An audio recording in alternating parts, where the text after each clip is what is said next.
You ask Tiger to calculate. This deals with finding the midpoint between 2 points.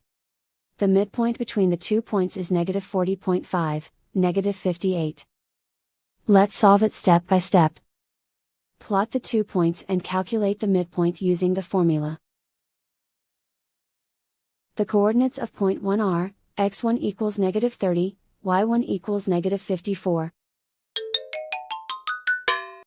The coordinates of point 2 are, x2 equals -51, y2 equals -62.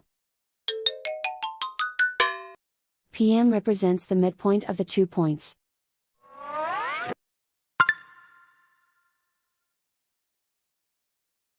Use the x values in the midpoint formula to find the midpoints x.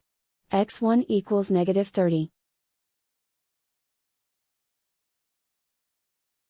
x2 equals -51.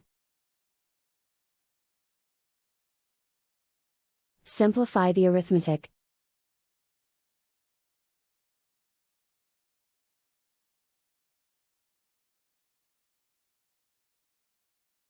Use the y values in the midpoint formula to find the midpoints y.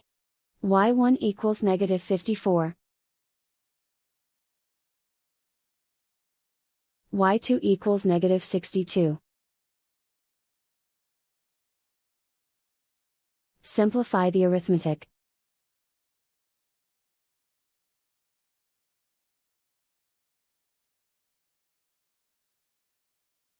And so, the midpoint is, -40.5, -58.